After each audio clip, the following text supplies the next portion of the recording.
In the morning when I rise, give me Jesus.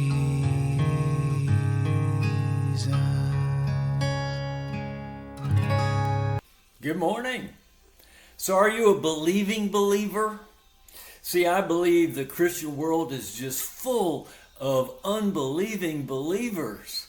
They have a level of faith, but not like this Syrophoenician woman. They have not come to the place where God is my plan A and I don't have any other plans. There is no plan B. My hope is in the Lord all day long. Well, that's what King David said. We saw it in Psalm 25. And the reality is, if your hope is not in the one who is life, then your life is not going to be the rich abundance of life that God has for you. And so, let God be plan A, and don't even look for another plan. You trust in Him with everything you've got all day long. Well, today we're going to see a miracle happen. Do you believe in the miracles of Jesus? Do you believe that healing is for today? Do you believe the things that the Bible says really happened, or are they just nice religious stories? Well, I'm going to give you one that's a challenge, but I'm going to tell you when we come to the end that I saw this really happen. We're in Mark chapter 7, and I'm going to read verses 31 to the end of the chapter, and they say this. Again, Jesus went out from the region of Tyre, and he came through Sidon to the Sea of Galilee, where in the region of Decapolis they brought to him one who is deaf, and he spoke with difficulty. They implored him to lay his hand on this guy. So Jesus took him aside from the crowd by himself, and he put his fingers into the guy's ears.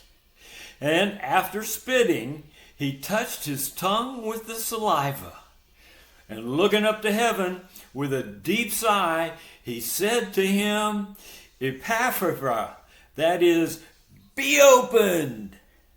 And his ears were opened, and the impediment of his tongue was removed, and he began speaking plainly.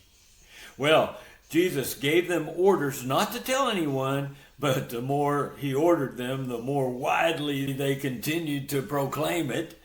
And they were utterly astonished, saying, He has done all things well.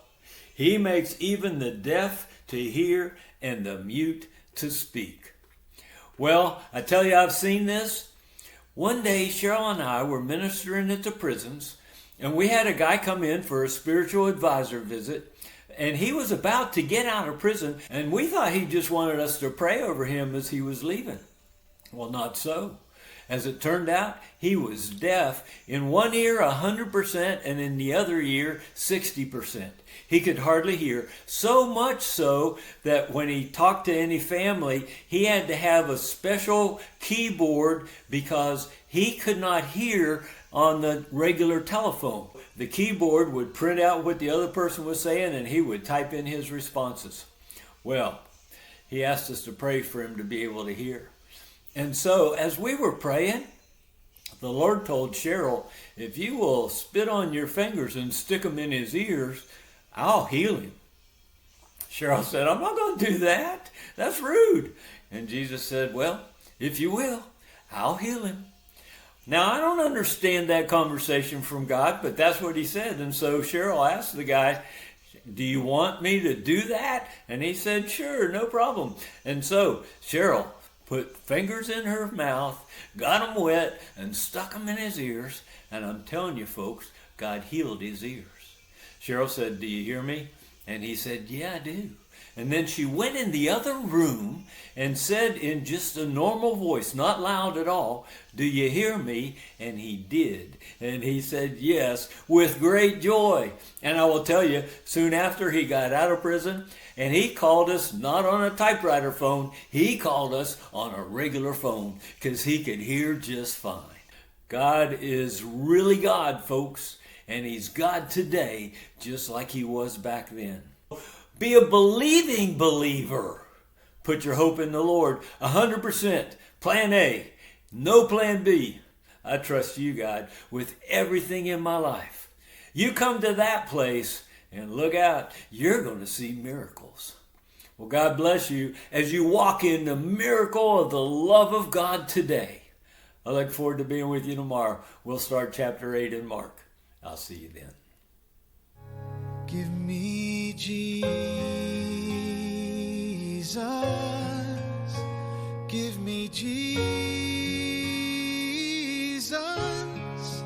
You can have all this world, but give me Jesus.